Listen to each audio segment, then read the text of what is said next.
Hello everyone, welcome to this Blender tutorial. This video, or this series rather, contains a total of two simulations and I encourage you to follow both part 1 and 2 so that you don't miss out on any of the details.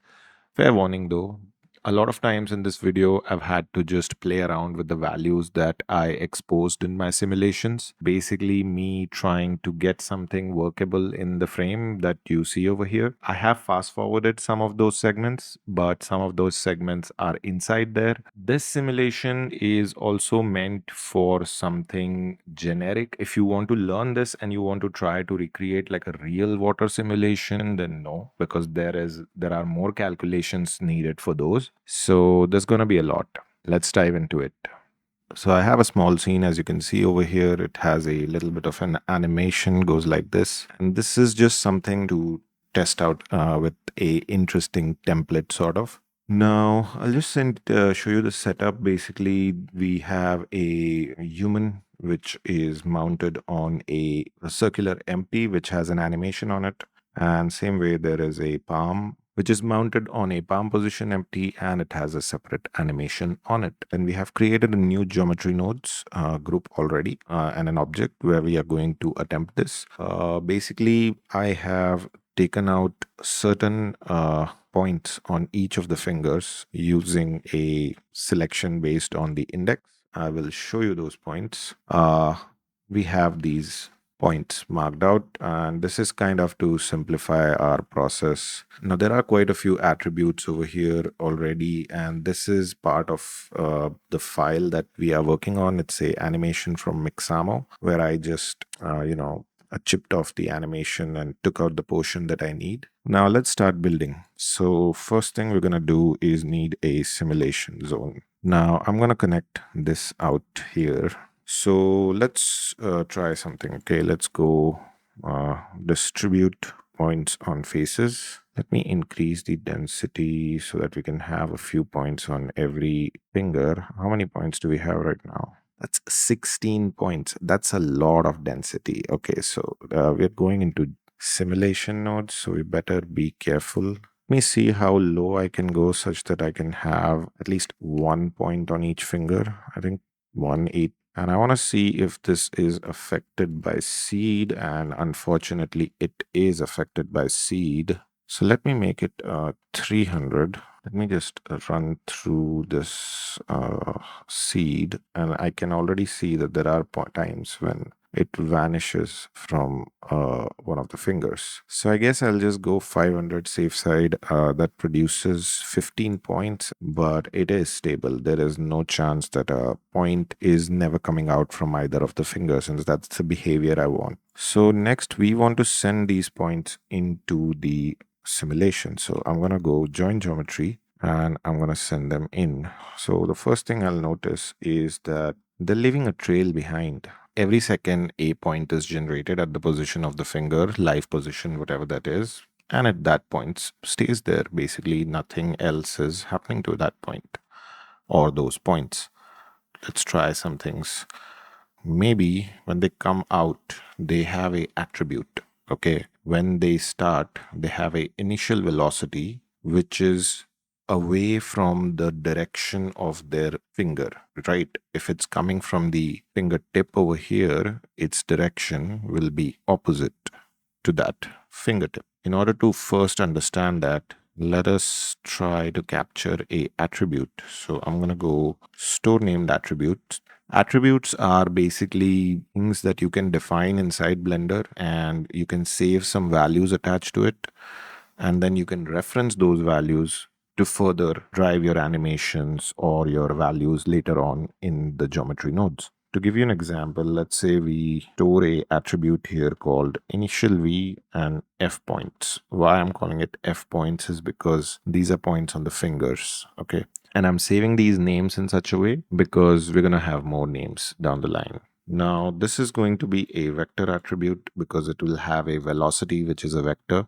And this velocity, the initial velocity, will be based on the direction of where the finger is pointing. This is where your fingers are pointing in that particular time, and it will be shot opposite to that direction. So for that, we need the normal. So this will be here. Of course, it's going to be some factor of that, but that's going to be the direction. So now we have defined something. Let me move this away and we can disconnect this. Now, I'm not going to name this right now because there are going to be more things over here. So let's try something where we take this value and we try to say that every second the points are affected by this particular. So we're going to go store named attribute. Oh, sorry, named attribute. And I can probably find my stored named attribute over here. Focus. There's going to be more attributes, and if it's named with Mixamo, you just do not edit it. So initial FPV points.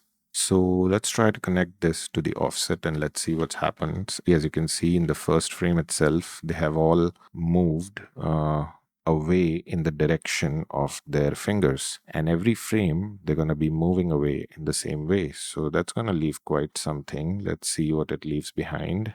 And it's okay, that's interesting. But again, this is too fast maybe, first of all. So let's try to slow the push down. Like, we don't want this much push. So we have this little value called delta time. Let's try to see if we can use this value somehow. What it does is basically it's a factor of your timeline. Your timeline is frames per second. Delta time is calculated as seconds per frame, if you want to understand it, but I'll show you how it kind of affects it. So I'll go to a vector math node, I'll go to scale, and I'll try to see what this does. And you can immediately see there's a pullback. Basically, it's a very, very slow growth.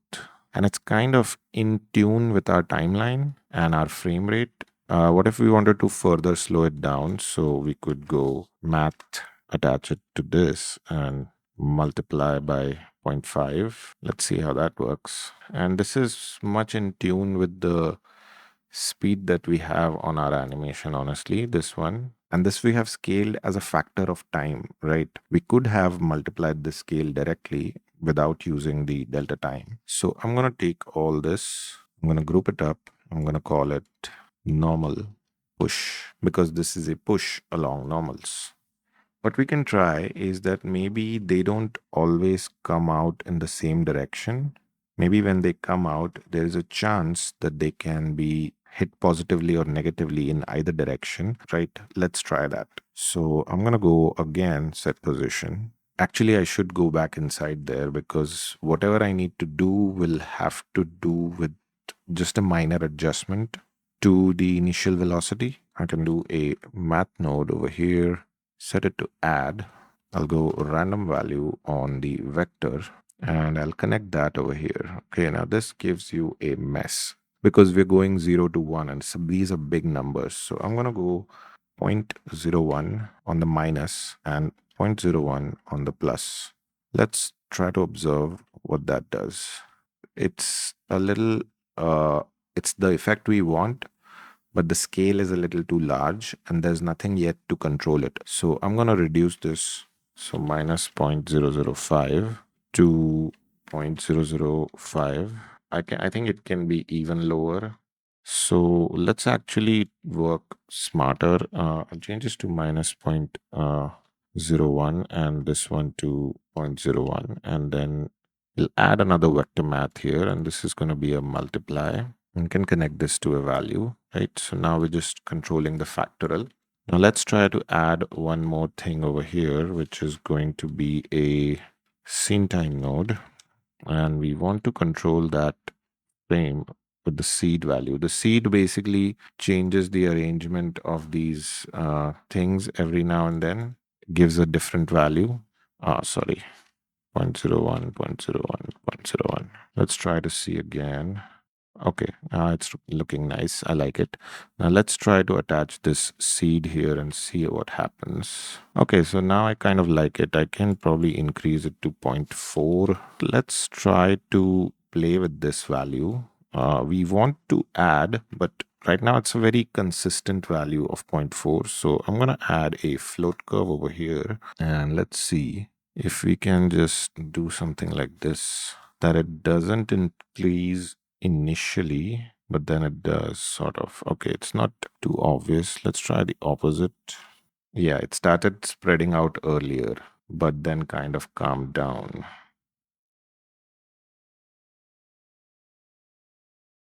So let's try to simplify this one. We've got this in this group, which is the initial normal V, and we've got this, which is randomization. What if there is a object attached to this person, which is a attractor object? So in order to do that, I'm going to go back to the start frame first of all, and I'll open the human and I'll see how it is done. So the problem is right now that the origin is this, and in order to, yeah, the way this thing is done, we'll have to really like manually place the thing on him, I think.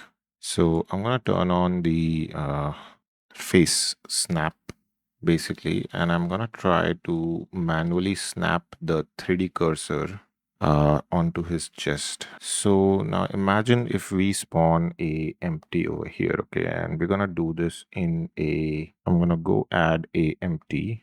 So I'll keep this one small so that it doesn't confuse with the other two. Let's call this one a pin for now. So in our geometry nodes tree, I'm going to drag and drop and input the empty. It doesn't have any movement right now, so we have to give it. So I am going to attach this first of all to the geometry nodes. And actually, hold on. If we can pin it to this human, will be fine, I think. So I'm gonna parent this to the human.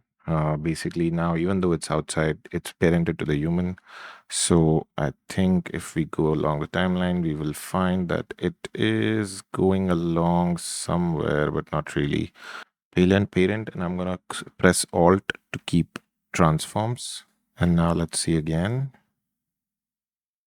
And you can immediately see that it's better. So now that this has some motion, we can get back to our sim and get the empty inside. So what we need right now is a set position. We want to tell our particles to have a force vector towards this point, right? And to do that, we will need to gather its information data. So first of all, I'm going to change this to relative because it's not staying at its original position, right? It's animating. We want to find the distance between us and their individual points. I'm going to go for from the object info node, I'm going to go get a distance, or actually I'm going to just subtract this from the position. This is the point position, current point position. And if I plug that into the offset, then where are they? Maybe the other way around. Oh yeah, okay. So now you can see they are flying away from the thing, but we want the opposite behavior, right? We want them to come towards this point. So we will kind of add more math to it. Let's take another vector math. I'll change this to scale, and we want to scale this according to time as well. So let's first not reverse it. Let's just connect it. And you can see it's kind of scaling out as per the total time, right? So of course this value is a lot. Now let's do some math on this value. So if we subtract it, if we multiply it by -1, then it just goes towards that and kind of crosses and again explodes like anything. So let me turn off this. Whoa, okay. All right, so this is correct, but we want this to be very, very slow. So this, let me make some space here. So obviously we'll have to kind of slow it down further. So I'm gonna add another multiply here. And this time I'm going to set this positive value, but like 0.1. So you can see that it's immediately slow, and it's still stronger than the force of the push out, because as you can see, the points are still approaching that and they cross over, which means we need to be much slower. So what I will do is I will leave this as it is. We'll just take another multiply. Basically, now we've kind of gone too slow. So let's see. So now we can see the effect of our initial push as well. If I can maybe change this one to 0.01. Now we get to see our initial mechanics, and they are still kind of going towards the center. What if I want this point to be further below? I can go to the empty, go to the first position, and just move slightly GZ. I'm gonna press Control and just push slightly below his leg over here. So now, if I play, let's see, because I didn't like the fact that they were going into the guy. They're still going into it, they're going through him, but they're clearly gravitating towards that center point now. Let's kind of arrange all this. So I'm going to select this node and group them. I will call this control point. Okay, so this is done. I like to arrange them like this so I can clearly see the steps we are going up. As if we just go through the go to the end of our attributes, we'll see that we've only added one attribute till now. Maybe we can save this as an attribute to the control point, the speed that is happening. So I'll go store named attribute inside the group, make this a vector, call it control point V, simply speaking control point vector, and I will connect it over here, and that'll be that. Let's understand something, that we have still not entered the domain of acceleration. We are only dealing with velocities right now.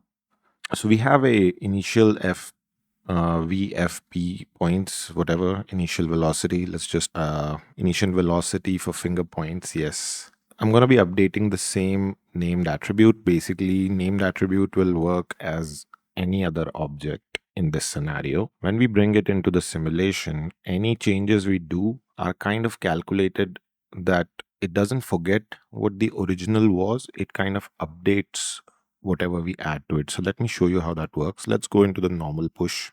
And we can see that right now we have a simple factor coming in, which is based on named attribute. It is being scaled by time, and it's being offset. And then we are adding a random velocity to it. So let's now add a attribute to it. So I'm going to go store named attribute again. I want to save the same attribute actually, but what I want to do is add something to it. So I'll go vector math, and we can already kind of assume that if it's a acceleration from the fingers, it will have a decelerating effect actually, because the points that are going to be pushed out are going to lose velocity over time from the fingers push. Because here, let's say the velocity of their push is x. At the next point, it's x minus 1. So we can already kind of see how it kind of develops: x minus 2, x minus 3, x minus 4, and so on. What I'll do is I'll not subtract 1 from it. I'll go subtract. I'll take a scale of this itself, or rather a multiple of it. Go to value, single value, and I'm just going to go 0.1. And this is what we're subtracting. Basically, every step it loses 10%. And I'm going to connect that to the value, call it, make it a vector, and I'm going to store the same point again. So this is what I meant by update of position attribute. So now let's see the animation. You can already see that they're already floating about over there, because 10% loss per frame is a lot of loss, and they're soon finding no other force apart from the control points, so they start to coalesce earlier. Let's reduce this amount to 0.01, and now we'll see them have a little bit more force. So this is 1%. From 10% we straight up jump to 1%, and still the velocity is starting to decrease. I'm going to go 0.005 so that it's a very, very slow decrease, because there's going to be more forces coming in now that we're dealing with acceleration.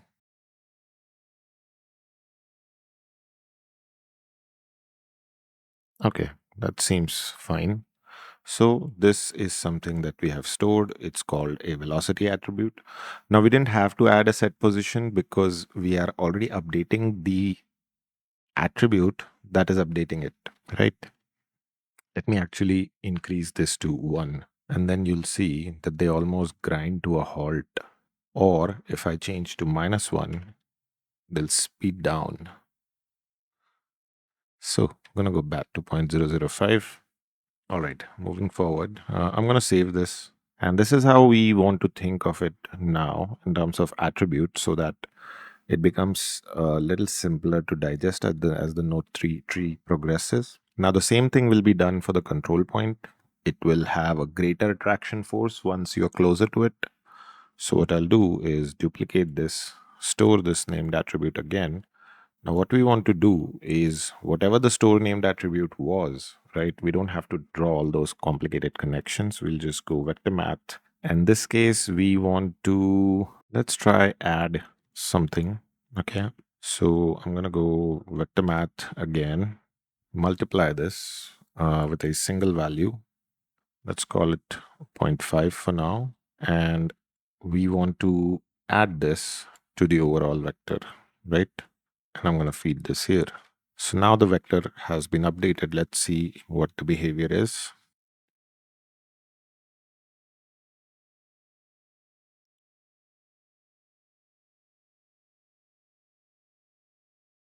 We can already see that the force of attraction has increased. Let's try to subtract it.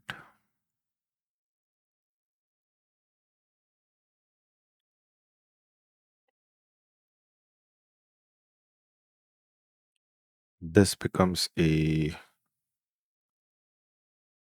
kind of a negative force, right? It's repelling actually. Look at this. It's repelling. Actually, this might be a good behavior for this guy, that this repels. Anyways, so I'm going to keep it like 0.2 for now so that it's very gentle, but it is accelerating. So we can group this up as well and call this acceleration attribute update. And the other one, this is the velocity update. And same for this one. This one we do have it grouped up. So now let's add the other force, which is a gravity. Okay.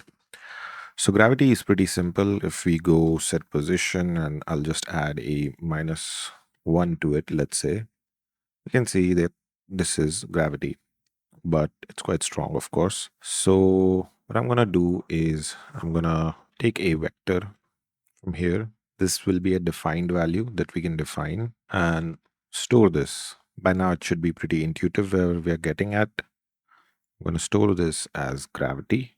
And this is the velocity update of the gravity. Then, if we go store named attribute again, and I go vector math. Now, in gravity, anything being pushed will get a push added to it, right? So what I'll do is I'll take this value, or I can just take the named attribute, which is gravity, and I can take a multiple of value 0.1. So 10% of it, and we can add this. So now it'll be even faster. Now let's try to tone this with time and see how that works. Sorry. This original vector, we want to scale this with time. So I'm going to connect this here, change this to scale and connect that here. Let's see. Okay. It's still stronger than the forces that we have. Things are really kind of not affecting. But I mean, see, it doesn't really reach the ground. This guy's pull is starting to work now. Actually, this one is the acceleration update. So I'm going to take it, I'm going to take it out of the group, throw it into another group, another frame, call this acceleration update. And I'll take these two and put them in a group. This will be gravity. Anyways, now let's tune gravity. So what figure do we want it to be? I think In the normal world, gravity is like -10, and that is just crazy, of course. So in order to do that, let's keep it 10, but first of all, change this to 0.01 so that the addition is small. Because the distance is too small, let's just say we're not going with real world anyways. And I'm going to do a math over here for the scale and multiply this by zero point 0.1. So it's really like difficult for me personally to say whether dialing down gravity has this exact difference in scenarios, simulations than doing a point multiply, like dividing the time factor, delta time. But all I can do is try and test.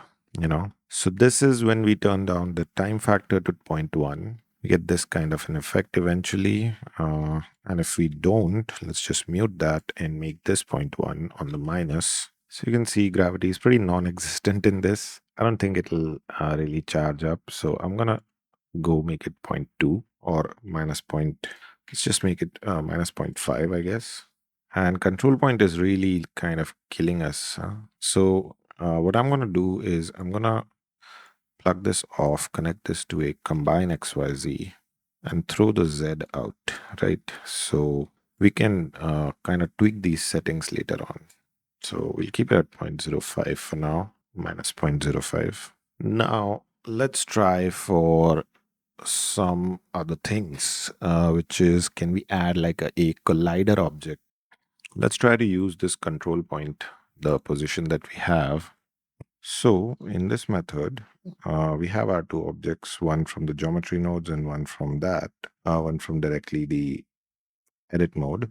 I'm going to sample nearest surface, and we want to sample the position, vector position, and we want to also sample the normal. So this will give us two values. One is how close we are to the nearest surface in terms of positioning, and what is the direction of the vector or the force that we want. Even after finding this, we need to find the angle. And what I mean by angle is that which direction these faces are facing. So if the droplet that is coming in is at a certain angle, only then it will be reflected. That's the math we want to do. So to find out the kind of angle between two vectors and or sort of which direction a certain face is facing in geometry, you might have used a node called dot product earlier. So we're going to do the same thing here. I'm going to go dot product with the normal and the vector, and I want to find greater than something, right? And this is going to be plugged into a set position. I think we already have one. And I'm going to plug this into the selection. From the position, we want to find the gap between them, right? The position of the faces, nearest face, vector math subtracted from the position of the objects themselves, right? And actually, I think this is the one we would want to find the dot product of. We want to send now this value from the position nearest surface to the position socket of the set position. So let's try to play back now and see what's coming.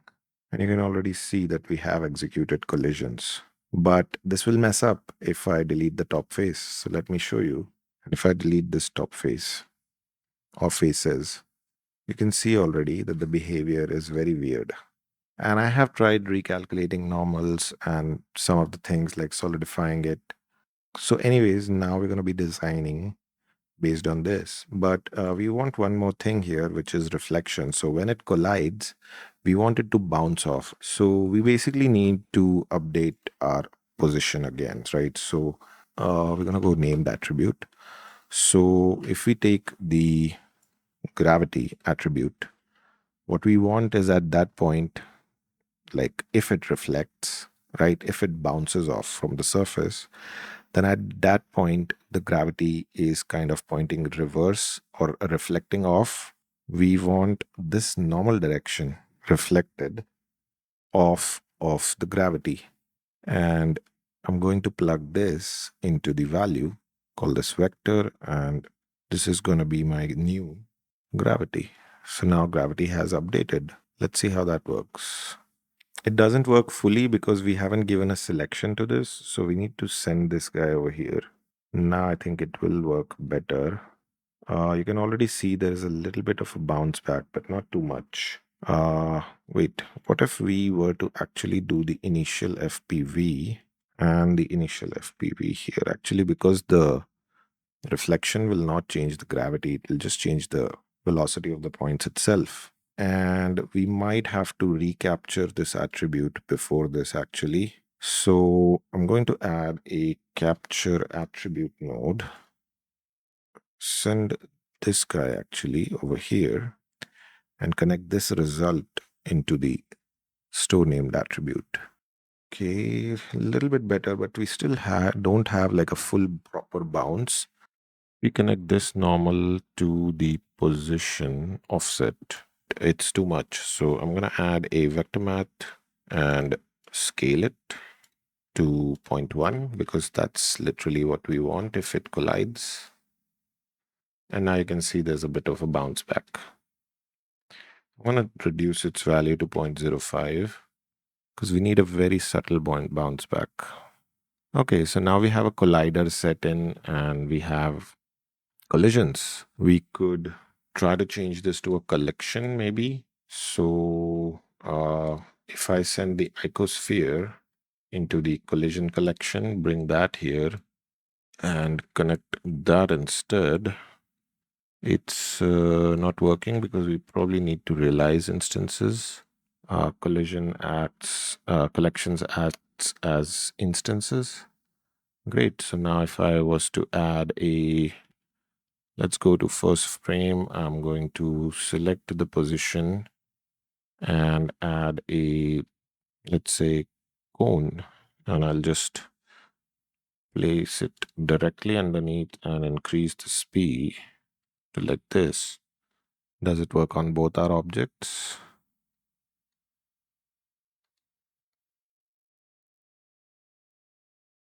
It doesn't reach the cone itself. Let me increase the gravity a bit. Now the gravity is 1.6. And yeah, you can see it is colliding. Cool. So we can now use the objects, add more and more collisions, and eventually not use them to create some kind of an effect over here, right? Let's see. Or keep them. I don't know. I think this guy might be useless in this, whatever we are trying to make. So I'm going to group all this. I'll just leave the collection out and I'll call this collisions. And this one, the second geometry input is going to be my collision input. Okay, so in this part, we have done the normal push, we have done the control point acceleration, we have done the general acceleration, we've done gravity, and we have done collisions. In the next part, we are going to build a scene around this and do the second simulation. So make sure you subscribe to the channel and I'll see you in the next video.